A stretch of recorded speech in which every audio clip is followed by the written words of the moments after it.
For me, I've always adamantly said I'm not going on in-ears. I don't have a fucking reason to be on in-ears. I just sass and I just scream. Just give me a fucking monitor. What's going on? This is Tori Kravitz. Welcome to the She's with the Band podcast here on KNOTFEST. I am joined by Connie of SeeYouSpaceCowboy. How's it going? Good? I feel like I need to say SeeYouSpaceCowboy with no spaces, so it'd be like SeeYouSpaceCowboy. Yeah, you had to say it really fast, actually. I got on a train this morning from San Diego and drank some mimosas, stayed at the ocean for a few hours, and yeah, we're in gloomy today, LA, I guess. Which I thought I would never say. I mean, being from Florida, I just expect that LA is always bright, blue skies, perfect weather. But SoCal has been flooding. Yes. Flooding. Wow. Sinkholes and all. That's I'm ready to go home now. American Airlines. I'm ready for my flight. You can go back to your humidity. That doesn't sound very good either. I can't win. But I appreciate you coming all this way. Oh, of I feel like course. you've actually gotten the record of traveling the furthest for a She's with the Band episode. So I don't have a trophy for you, but it will be coming in the mail soon. Okay, awesome. I'll give you my home address. Perfect. Yeah, it'll be on the way. I'll just have to call KNOTFEST and get that made first. But hey, Corey Taylor, I need my trophy. Please. Thanks, Corey, in advance. I know we've never met, but you owe me a trophy now. You owe Connie a trophy. But how are you doing? I feel like there's a lot of hype in your world right now with the album about to come out. Yeah, I mean, it's been really busy. It's been a really busy time, but cool anticipation time, with this record rollout, just because we have been sitting and working on the visuals and the rollout and the features and stuff for this record for a long time. So it's cool to finally have everything coming together and seeing the reaction and getting everything out and getting that whole basically our whole little world that we made with this record out. Yeah, I mean, there's some serious world building going on. I'm such a nerd for good aesthetics on an album, and so you've really delivered in terms of the music videos, your makeup and outfits, the photo shoots, the artwork, all of it.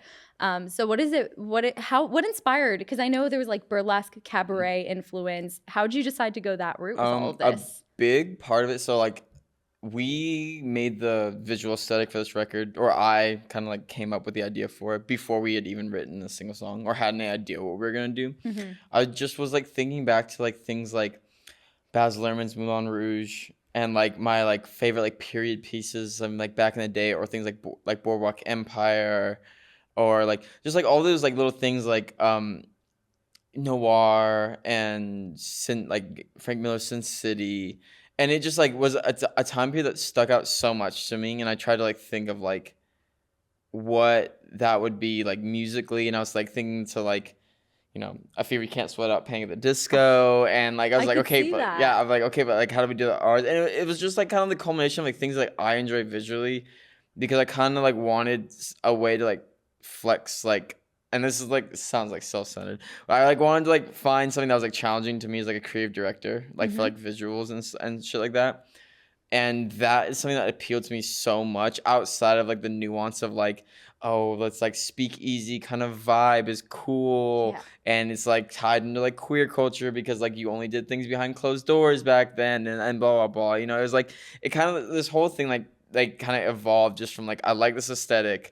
I love to building this entire world and tying into thematically and into lyrics and into things how the story is told. This whole album is technically Iris, our narrator, the lounge singer, telling you these tales. And if it was a movie, it'd be she sings her little intro, and then you cut away to these scenes happening, and you come back midway through the film. She's doing another spoken word, singing again, and you cut away again, and she's the final word on the record, adieu, lights go down, end of movie kind of thing. So, because I haven't heard the full album yet. So the track list is, I know. What? I know. But so is the full track list, it's telling a whole story? Is it sort of a concept record? It's telling multiple stories. So think of it an anthology. It's Perfect. A Tales of the City kind of vibe. Sick. Yeah. Okay. So it was more so taking things that I've experienced in life, a big focus on romance, lust, intimacy, promiscuity, and creating different scenarios all within this setting of a burning city, this noir-esque, swing dancing fucking place that everything is happening and the world's on fire, but everyone's finding solace in the things that they gain pleasure from or find meaning in. And this whole like thing. It kind of like turned into this elaborate story, which I've never done ever, you know. But it was like something that was like really gratifying and like to like kind of flex that creative muscle, I guess. Yeah. Well, thanks for making post-hardcore sexy again. Because you even the way you mentioned Panic at the Disco, like there's so much rock music that used to be so sexy, so cool, and the aesthetics amazing. And like I said, I love that stuff. So how did you, I mean, look, there's so many bands these days that are just showing up on stage in like jeans and a dirty t-shirt and don't really care about the aesthetics. And look, there's a place for that. I'm not necessarily dissing it because that's the way some people want to be and that's cool. But how did you kind of gain the courage to, I don't know, just build this whole world and the aesthetics the way you did without, getting called a poser or anything like that? You know what I mean? I mean, I feel like us is like in my head, like we already kind of proved that like we were like the DIY rockers and shit. Like I didn't really think any fool would like come up to us and be like, y'all ain't real. Like I kind of felt like we had like earned our stripes at this point, like doing this thing like for like the way we have and everything like that. So it was I was more worried about convincing the band. I was more worried about going to the band and be like, hey y'all, I'm gonna dress you up in little outfits and like maybe we'll wear them on stage for like the release tour. And like I was more worried about them than I was like a reception from the audience, because we've kind of just proven as a band, I think, that we're willing to do whatever the fuck we want. Started out as a grind band, turn into a metalcore band, turn into a post-hardcore band, all because we just get fucking bored album to album. And like there's no point in, like for me, there's no point in just remaking the same shit just with like a new coat of paint. And so I didn't really feel fear in like diving into like that entirely and be like, hey, like I know like what we looked like and what we sounded like on the last record, but like what do you think about this? Yeah. So what was the conversation like when you brought it to the band, and how did they initially react? I mean, so Timmy, our guitarist, was super on board. He's a huge like Panic at the Disco fan, and he's his name on Instagram is Hispanic at the Disco.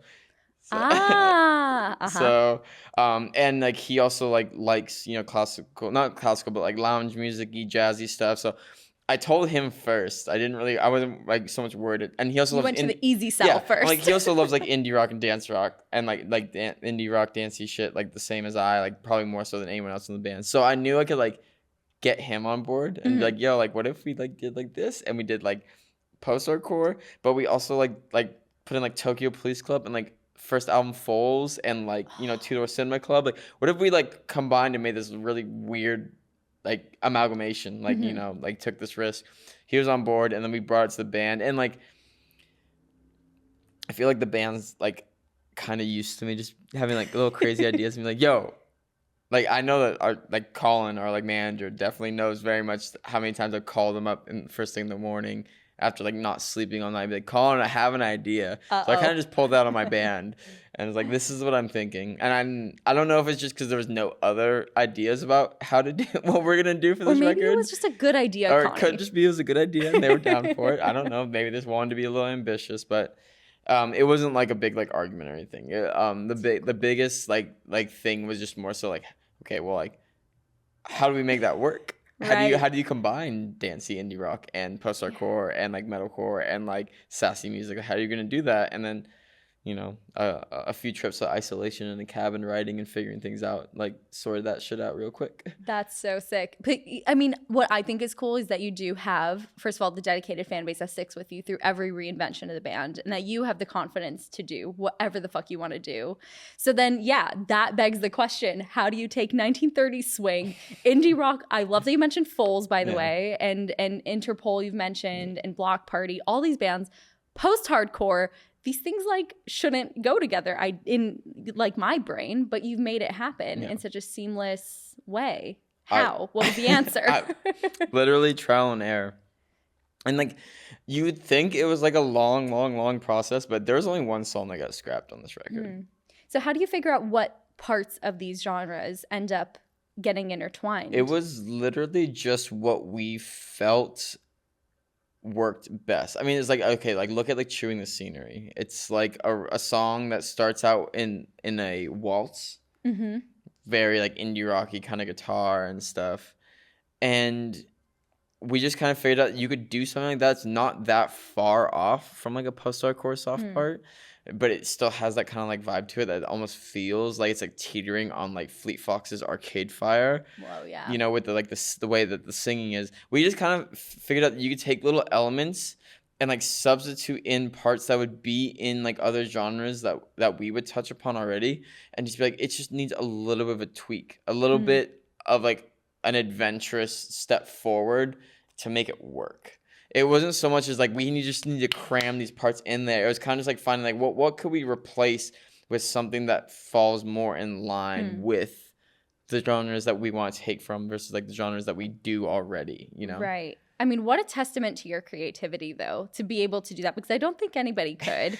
And, you know, there's so many artists who probably struggle with coming up with ideas that are new without ripping anybody off. And what better way than just you went completely off the wall? Yeah. I mean, it was kind of just this thing of we're SeeYouSpaceCowboy. We're known for doing weird shit. Like we were doing like sassy metalcore, sasscore, whatever, like back in like 2017 before like that was like a thing again. I know it's a thing now. It's like a cult at this point. Which I love that you started sasscore. I love that term.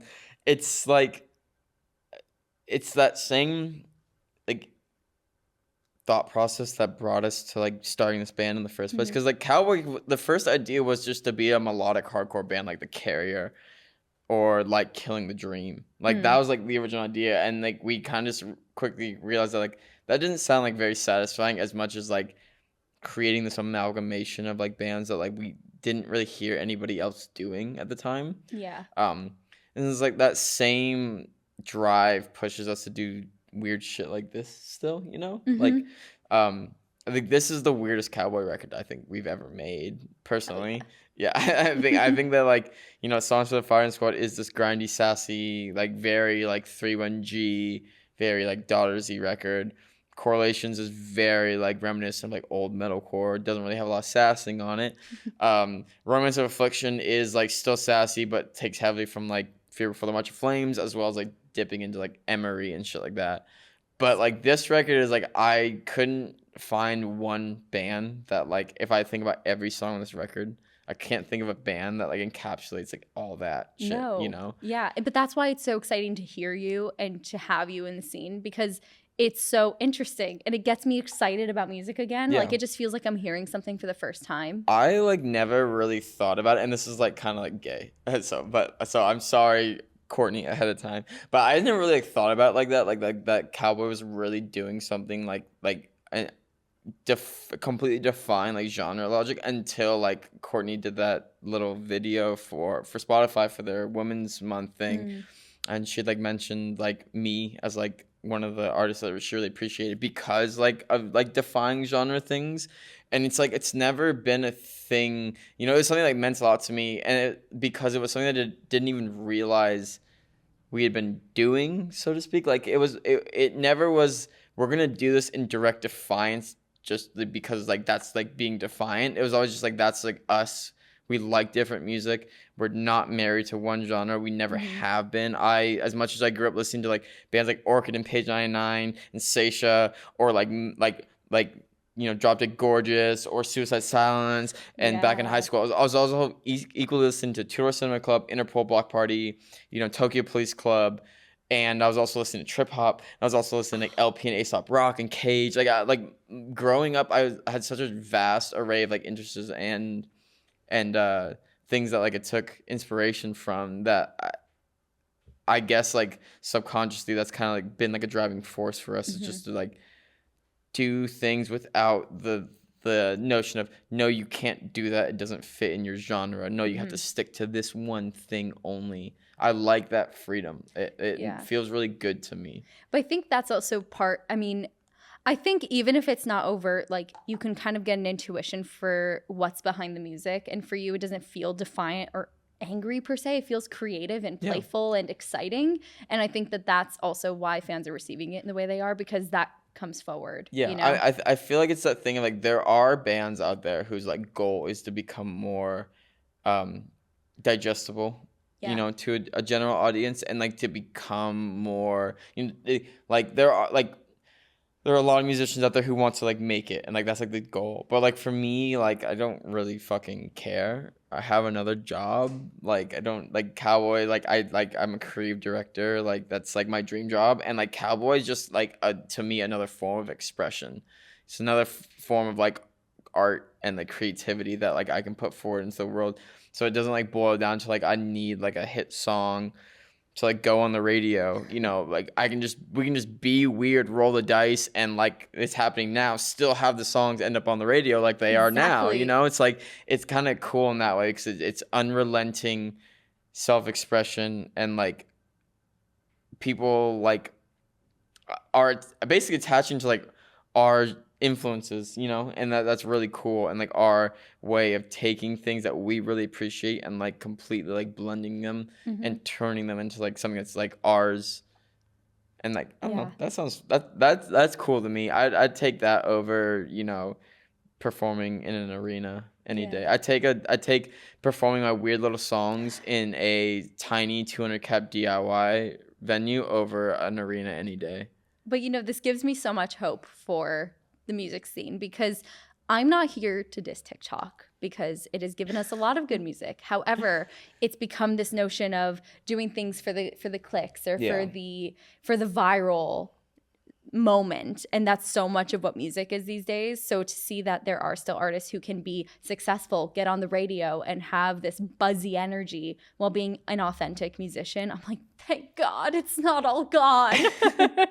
I mean, okay, like I like put it like this. So a lot of people ask me like, how did you get here? How'd you get signed? How'd you make this happen? And I didn't. I didn't do anything. Literally, like... Well, you just did your thing, and yeah, it I just did worked. our thing. Like, I was like... We were just literally a band, and we were, like, doing dumb shit, like booking a 46-day DIY tour across the country. 46 days! Yeah, that was our first full U.S. tour. Woo! No booking agents, no labels, no nothing. Just me booking through Facebook. And, we, you know, that was just, like, normal to us. That was just, like, what hardcore and, like, shit was. But... I guess labels took notice of that, and literally like when there was like this like fight for us between like all these labels, all these offers coming in, I kind of just like looked at it not so much as like this is the big break and blah blah blah. I was like, this is an adventure. Sounds fun to me to like get to like tour the world and like do this thing. Like might as well give it a go. You know, this wasn't a goal. I never wanted to be a musician. I never wanted this to be my job, but when the opportunity came, it felt like too much of a thing to like say no to, you know? Of course. I mean, yeah, it's kind of what any musician dreams of, is to be able to do it the way that you are now. And yeah, you're traveling the world. I know you're quite the adventurer, so it's all panned out. Congratulations. Yeah. Up from here, I hope. Yeah, we'll see. But it's like we're talking so much about the like diversity and creativity of your music. So I was perusing the comments on the Silhouettes in Motion video, and there was one that like, oh, it just made me so. And I normally wouldn't give this my attention. My fists. I'm just like, I'm getting a little more. Sorry. You're fucking ready. Woo. You're ready. I normally wouldn't give it my attention, but I felt like this was a good opportunity to bring it up, to debunk it, to be like, cool, let's clear this up for anybody who's misunderstanding some shit, right? So the comment, it said, it's been a long time since we got a new Alisana song. And I was like, the fuck are you talking about? You wanna know what's so funny? But there's so many people who probably see that in it. I don't know. I don't know what it is with this record or these songs.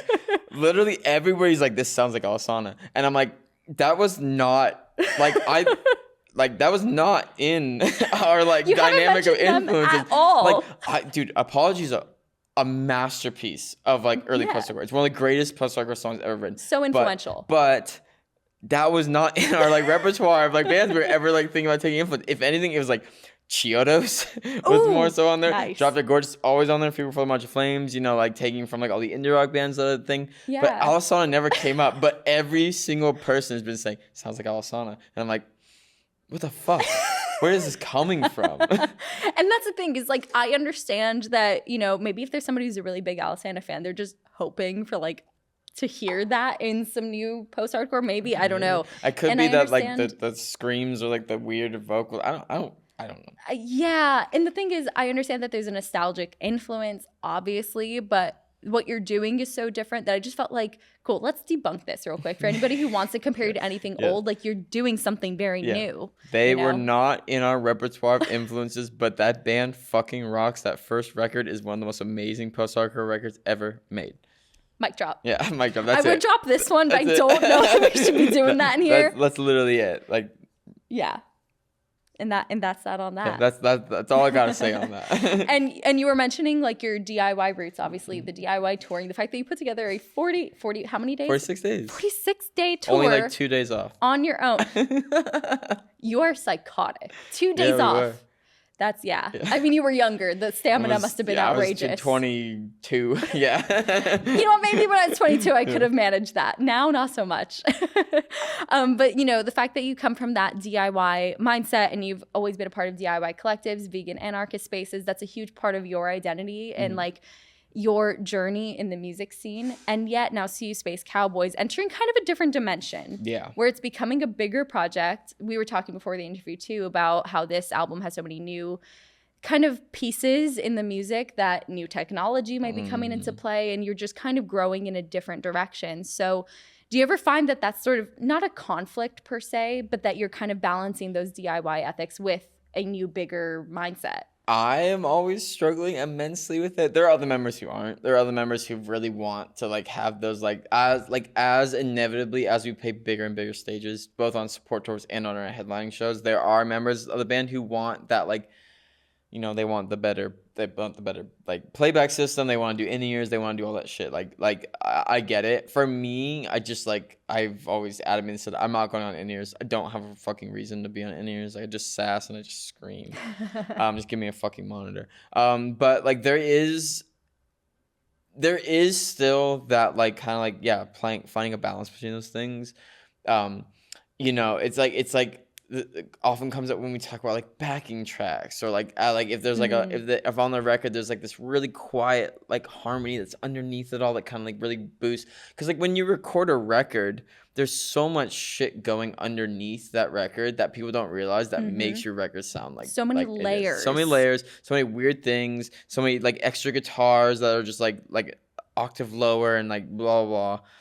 So there is kind of constantly that thing for Cowboy of like, how far do we go? Because you can't have 20 guitars on stage. Yeah, and it's like, okay, songs might not sound as full on stage. Here's why. Do you want to fix it? And like, there's always like a debate, and like we've kind of like held fast to like being like as raw as we can, and like we like held off on even playing to a click. We did one tour recently. It was the first tour we'd ever done playing to a click, but we've kind of like start the process of like dividing through these things and being like, okay, these are all the things you could do. What is like against our like little ethics, and like what don't we want to do, and like what are we okay like kind of giving in on a bit, and like a click was one of them, you know. So it's always a changing thing, going with like the tides thing. Like as it stands, like we're just a band that plays with click, and like, you know, we in-ears are the next thing, and then like who knows what's next down the line. We kind of are just like going more so on like what we feel the set needs versus like more so like what someone might tell us, be like, oh, like with this rig you could put auto-tune on Taylor's vocals, like he'll never like sing a note off key. It's like, well, like, yeah, but like we kind of like the rawness of like our live show. Like we don't need him to sing perfectly on stage. Like it's not necessary. Like it's a process, and I'm sure the goalposts will continue to move as time goes on. But we are always thinking, and there always is that nagging like DIY hardcore kid in all of us still being like, don't do that. Don't fucking do that. Don't do it. You know? So you feel like right now there's sort of like that inner conflict in your mind of like, yes, how far do you go? Where do you stop? And still holding on to. Yeah, and still holding on to like who we are, where we came from. Because like we're not, you know, it's not like maybe other bands that would be playing the music that we play. Like I didn't come from like pre-sale big metalcore where like came from DIY hardcore. I came from like seeing Ceremony play Violence in like a small tiny room, you know, like that was like my introduction to like DIY to like hardcore and like modern hardcore, not just listening to like Black Flag and Circle Jerks and stuff like that. So like I come from like that scene. Che Cafe was extremely important to me. Volunteering there as like a teenager was extremely important to me.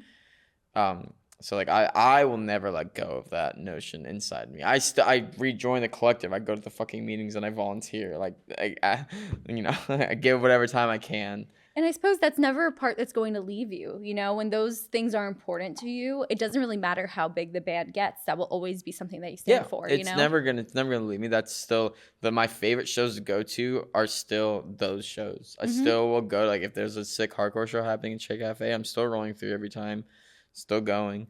Like, I'll work kitchen, you know. I'll sometimes I won't work at all, and I'm just fucking mosh police or whatever. Like, I don't fuck. Like, I'll just like do whatever I want. Like that notion of like, oh, I'm too big, I'm too fucking famous, I'm too this or that for like to like go to like my local DIY hardcore show. Like, it's never.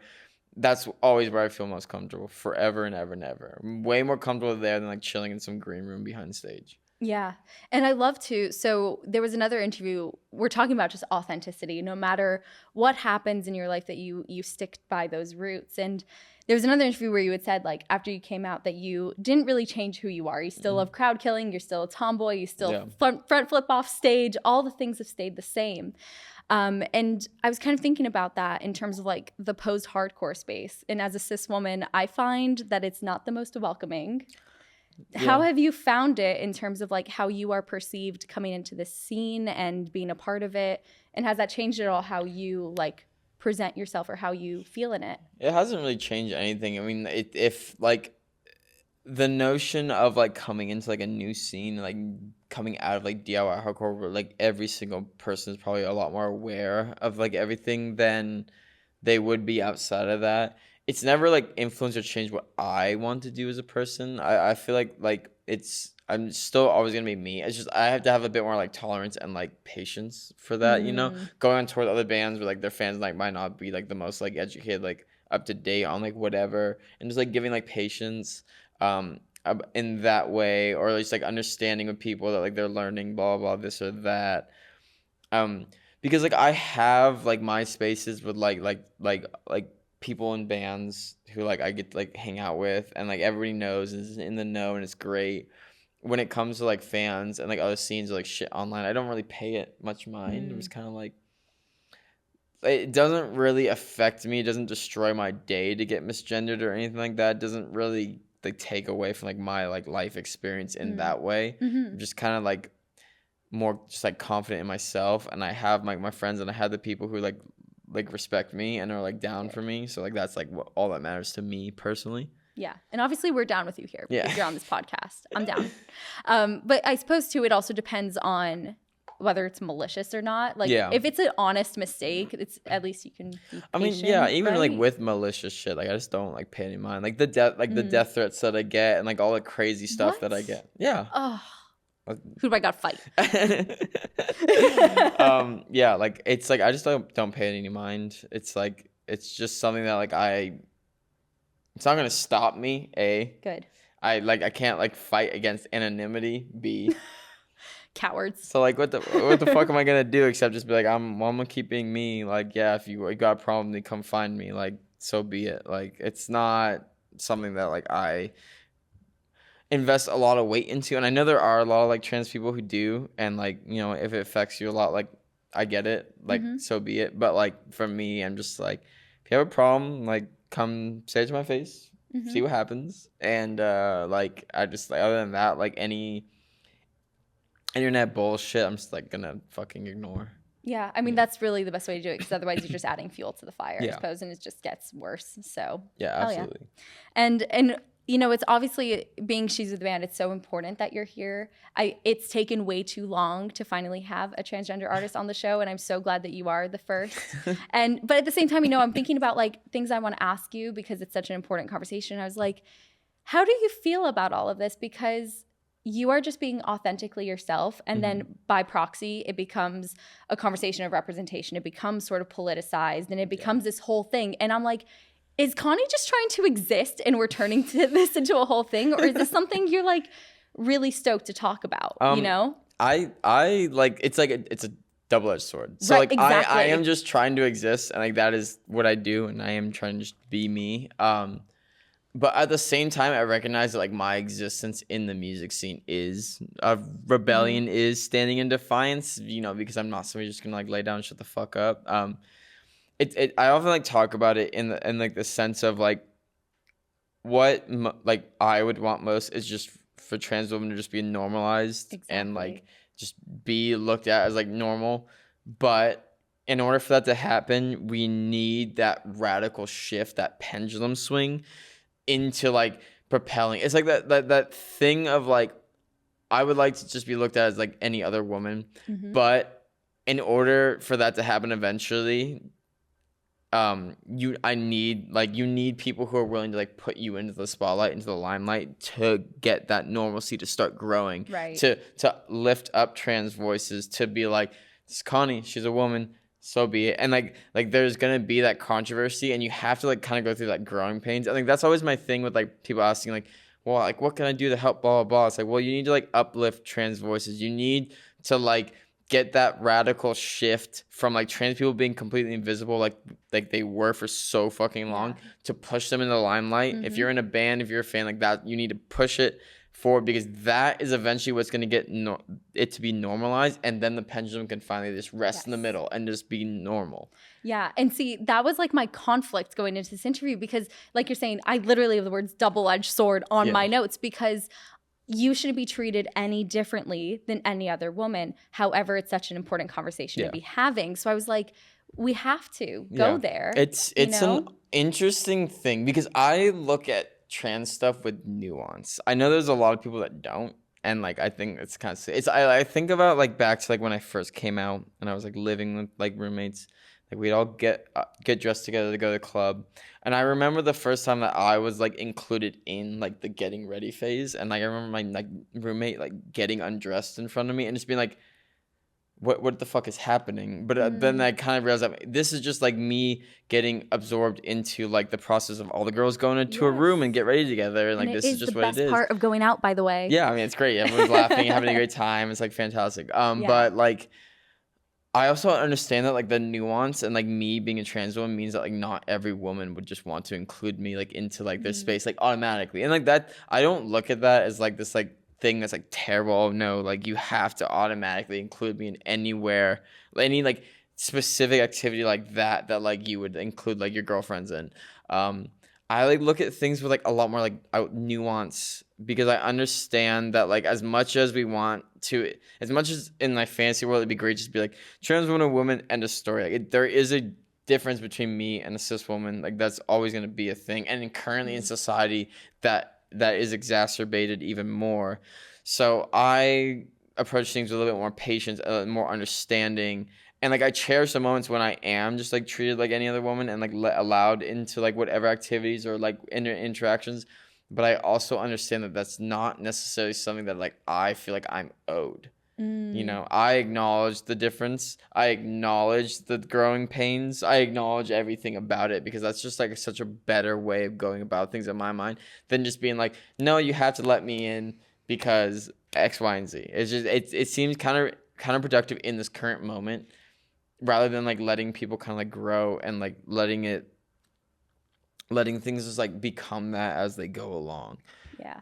Well, that's a great way to put it. And I suppose having that understanding and patience also probably makes your life a lot less stressful and angry all the time, because it would otherwise be very infuriating constantly. Yeah. It's I'd rather have that empathy and understanding, and like in acknowledging that like as trans stuff is getting pushed more and more to the front and is becoming more of a thing, that like patience is needed, and like empathy and understanding is needed, and like sometimes like change just isn't like overnight. Like it's not the French Revolution, this isn't like, it's not the Bolshevik Revolution. Like we're not going to change shit in an instant, and this isn't a violent overthrow.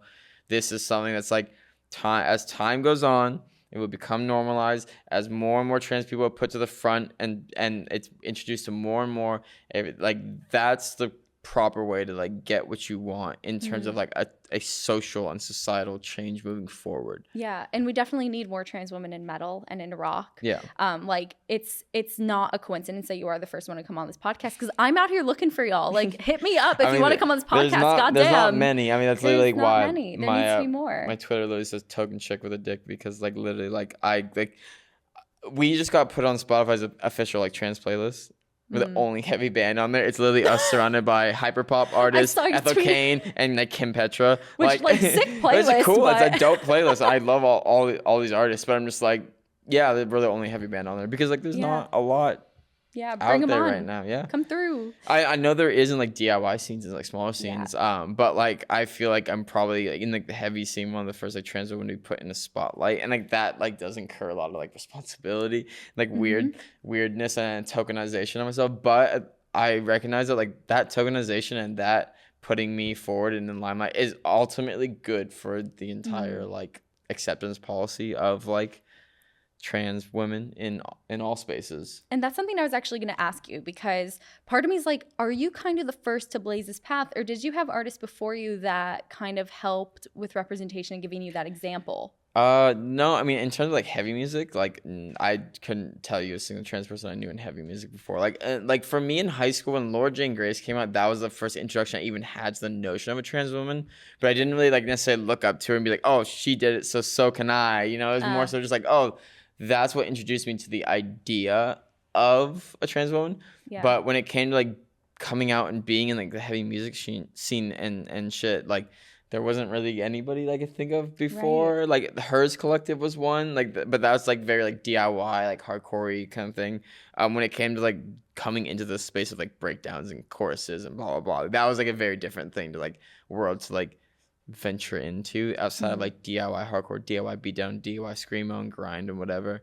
So definitely what it felt like coming into like uncharted territories for sure. Yeah. Well, I hope that by you paving the way, even as a token chick for now, eventually this could be just more common. Yeah, I agree. We need more. So before this interview too, I had DM'd you being like, so what do we want to talk about? And so this is something that, you know what, I was glad you brought it up, because finding your place specifically in the metal scene amongst a bunch of cis women and feeling like there's camaraderie and no difference between you all is something I know you really want to get into. Yeah. So how has your experience been so far? It is another thing that's not straightforward in any way. There are many people in the scene, like women who are in fronting metal bands, hardcore bands or whatever, that like really like make me feel like included in like a way that's like really nice. And like, you know, like I brought up the Courtney example earlier, or like Emma from Dying Wish, or who I've known for a long time. Love her. Hi, Emma. Yeah, she's listening. Great. It's like this weird thing of where like everybody does everything that they can to make you feel super included and like in there, but it's like I was talking earlier, there's always this voice in your head that says you're a little bit different. You know, you might not. I can't sing as high as them. You know, I can't like scream as high as them. No one sings sassier than you. I was fair, but like there is this notion of like, I think about it like, you know how nobody wants to be called like female fronted.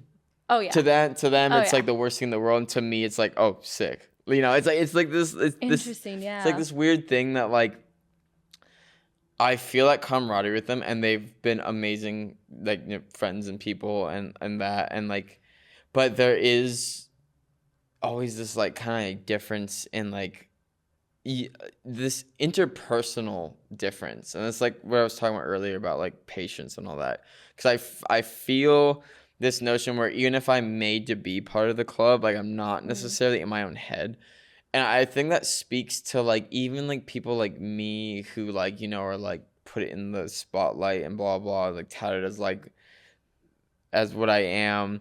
You'll always kind of struggle with that like interpersonal like questioning, not like questioning, but like interpersonal, how would I put it, like insecurity about it, you know, even no matter how hard like your friends and the people around you and your peers try to like include you in your group, you'll always have that doubt within yourself of like, oh, maybe I don't actually belong here, maybe I just belong in a category on my own, like blah blah.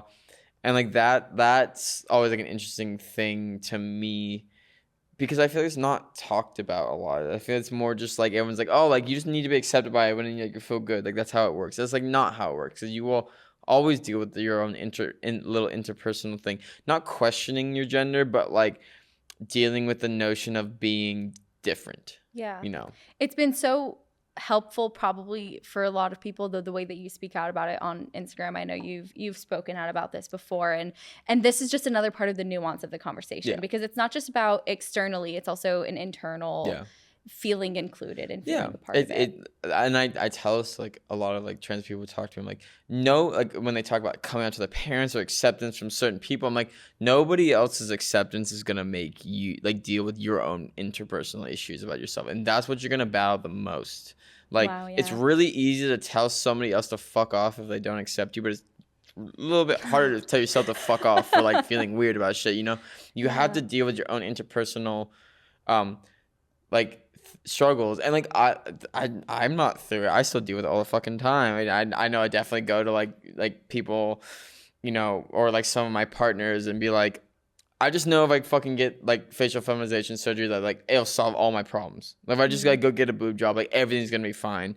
And I know like that's that like bargaining and like rationale, but it's like not true. I know that I need to deal with my own insecurities and my own feelings of inadequacy, and when it comes to like being a woman, and like those other things are like nice and like those are great and like that'll help you like, you know, walk down the street and feel a little bit better, but like you need to deal with like your own interpersonal things like the most, you know. You need to deal with like your relationship with like sex and intimacy. You need to deal with your relationships with like friendships. You need to deal with your relationships with like the world at that point. Like coming out is a fucking process. It's not just like boom, out, done, you know. You need to like think, you need to digest things and go through things. And like I even comes into like my like romantic life. Like I'm like non-monogamous. I have, you know, have many partners and people I you know, mess around with, and like trans stuff even plays into that, into like my notion of like how do I interact with like these women in my life. How do I interact? Like, how do I feel about being the first trans woman that most of these people have ever slept with? Like, does that make me feel weird? Does that, or like the first like woman in general, is like that like a kind of like cheating? Is that weird? Like, what, like is that like, are you a lesbian now? Like, what does that mean to like people? And like, there's so much to digest, and it would take me hours and hours and hours to get through on this podcast. But there's so much nuance. There's so much things that are not clear cut, and there's so many things like in that exploration of gender and sexuality. And it is a journey, and that's cool. I like it. I like the journey of it. It's nice, and I really have no fucking choice. I have to go through it regardless. I'm like a prisoner to it, but it is an interesting one to like sit and think through ultimately at the end of the day. Yeah, it is. That is so much to unpack. It really is. Do you think it's a matter of taking time? Do you think just time will kind of... Time, experience. Yeah. You really need to sit and think about things. You need to be willing to like sit and have those conversations with yourself. You know? You can't avoid. No, you can't avoid them, and because you'll just begin to feel weirder and weirder. You have to be willing to sit with yourself and to analyze and think through about all these things that I've talked about. Yeah. Or else you just never feel at peace at all in any social situation or with yourself alone in any way. It takes so much courage. Like, I already admire and respect you so much. And even just to think of internally the kind of conversations you have to have with yourself and this constant kind of working through all of this so that you can feel as good as you possibly can in your skin. I commend you. And I have so much, I don't know, just respect for your Thank you. Like bravery. I said earlier, I didn't have a choice. I know, but still.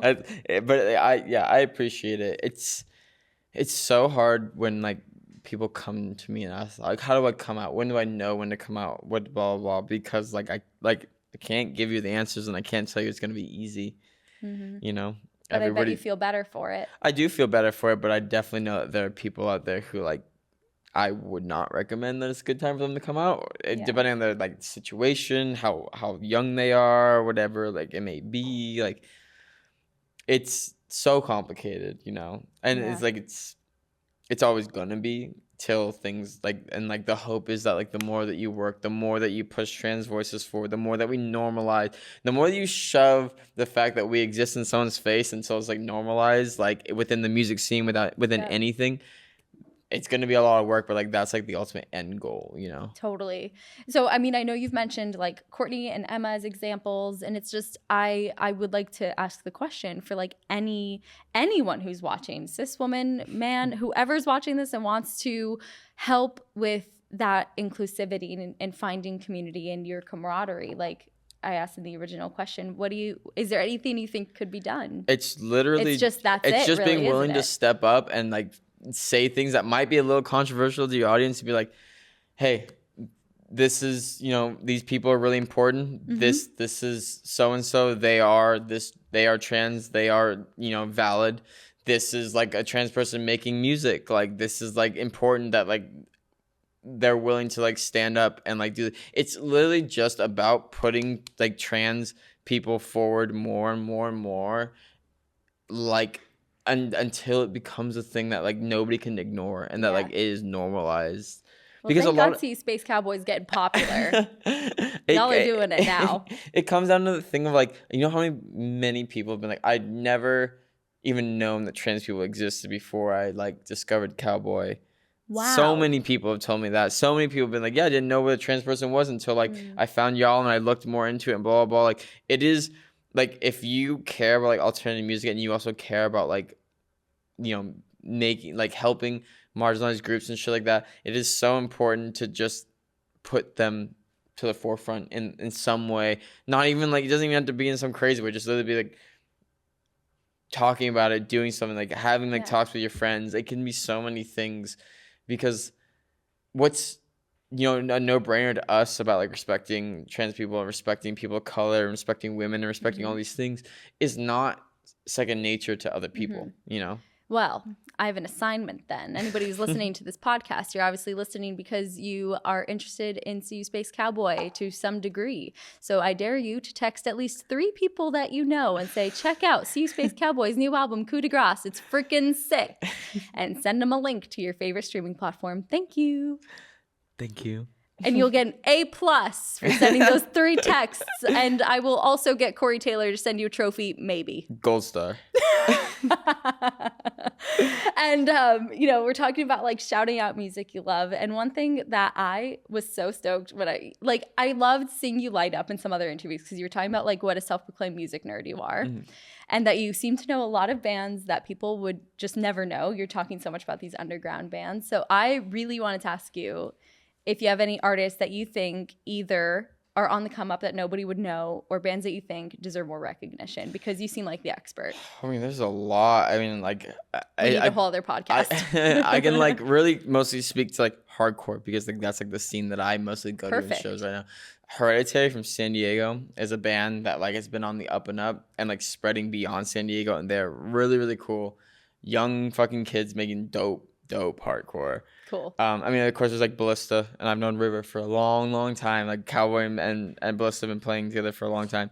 But band fucking rules. More people need to like know about them. And there's like a lot of like screamo bands from like San Diego that I think are really cool. That are like young kids. One Way Mirror is a band. Like, I swear those kids look like they're like 16 to 18 years old, but they're playing like Reversal of Man, Jerome's Dream-esque like screamo. And that's crazy to me, because that's exactly what I was doing when I was 16, you know, a long time ago.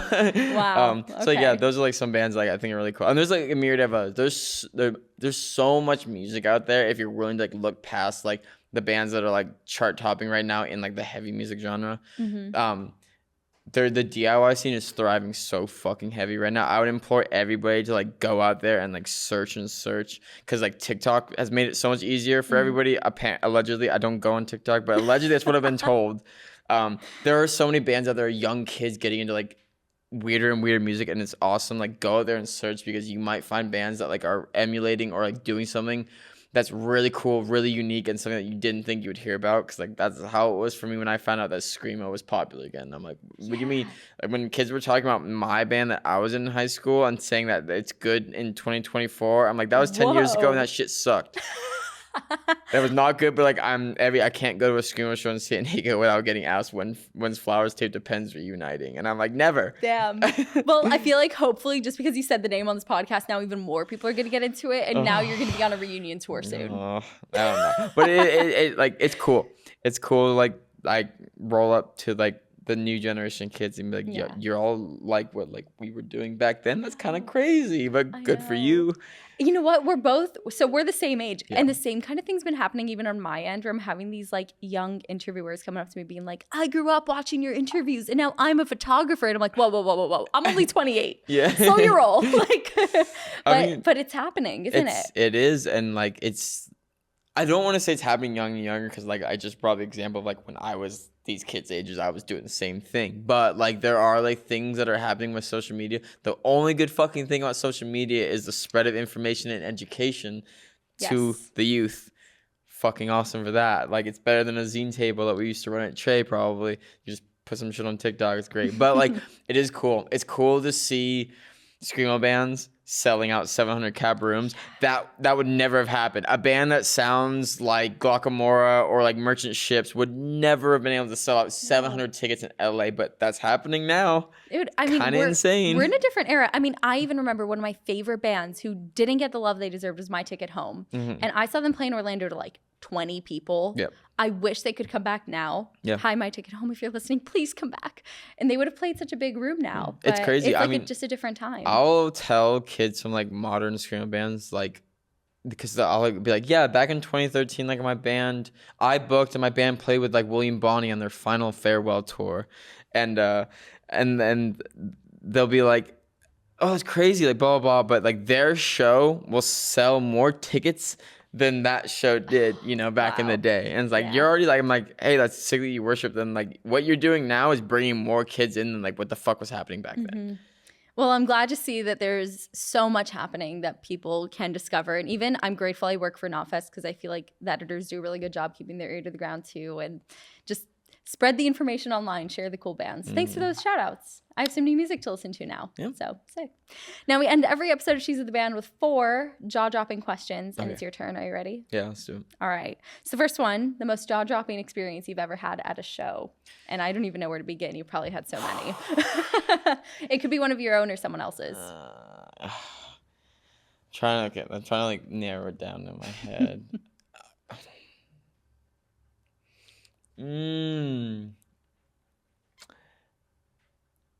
I don't know. It was so hard.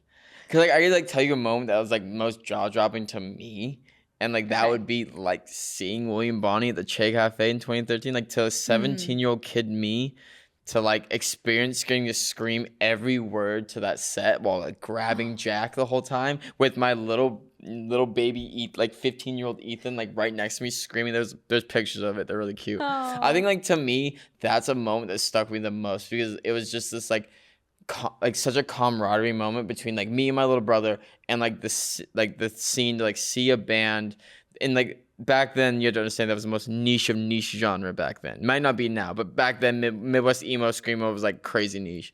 And like having that moment, having pictures from that moment too, like just like I think that's like for me, like in an entirely selfish way, it's not the craziest thing to someone who doesn't like understand that, but to me that's like a moment that I hold most dear to me in my heart. And I think that's another reason why you're special is because you aren't just a musician, you are a lover of music. You are like diehard fan too. Yeah, that's really cool.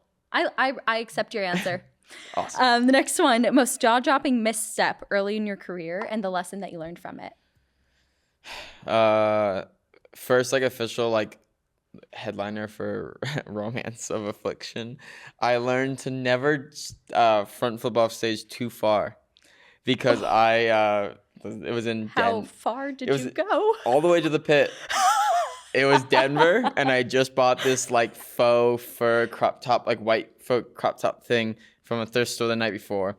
I wore it on stage. It wasn't Denver. It was Chicago. Sold out show. You know, really sick. I'm like, okay, cool. I can like do like the biggest fucking dive I want to. There's like, you know, like a rows of like tons of people, pit in the back, kind of, and I'm like sick. Running start, front flip off, hit like the last people at the edge of the pit, and they just dropped me.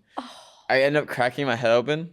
Got back on stage, like finished the rest of the set. What? And like was like bleeding like all over this like white faux fur jacket. And ruined that jacket. And I was also drinking that night, so like it didn't stop bleeding. And I just had to play the set with like a cracked open head. The other one was getting I mean my jaw actually is dropped. The other one was getting a hole put in my face. This was like 2018. Timmy was on bass. We had a really big room, and I learned never to step behind our string instrument players because he just swung back first song and like clocked me in the face, and he put a hole in my mouth. So like I like immediately got dropped to the floor. I'm like, what the fuck? Like spat blood all over the floor. I was wearing this like white button-down dress shirt. Always wearing white. Bleeding all over it. And I like finished the set, and like people were looking at it. I'm like, oh, like we can see your teeth through your mouth. And I'm like, fuck. So like we should get you to the hospital. And I was like, no, like sell merch. When it starts to hurt, I'll let you know. We'll go. So I waited the entire show. It started to hurt. I got stitched up at a Catholic hospital in Portland, Oregon, and they had pizza waiting for me in the van when they came to pick me up. Your pain tolerance must be incredible. That you're just like, yeah, I'll just finish the set. Yeah, just sell the merch. What the fuck am I gonna do? Walk off stage? Yes. I would be such a baby. I mean, to this day, Taylor, our bassist singer now, still hits me in the head with this fucking instrument all the time. I have kicked him, like Spartan kicked him so many times because I'm like, you're gonna give me brain damage. You keep clocking me in the head. That's what I'm thinking. I got a new scar like up here because he like cut my face open in Boston.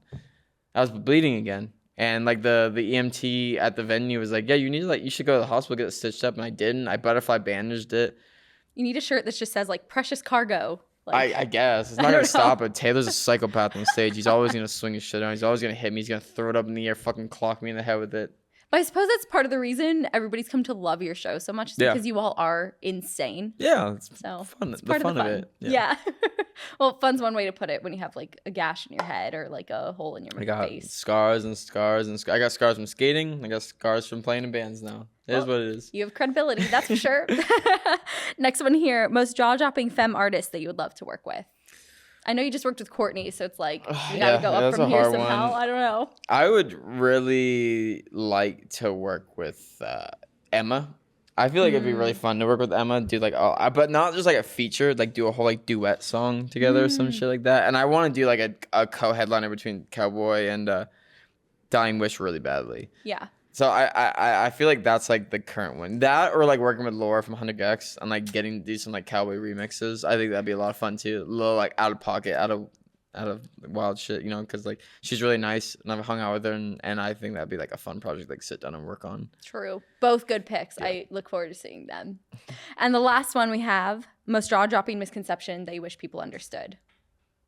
Make it a little rapid fire. Okay, when we signed to Pure Noise, they didn't tell us to become more melodic. We chose that on our fucking own because we got bored of playing grind music and metalcore.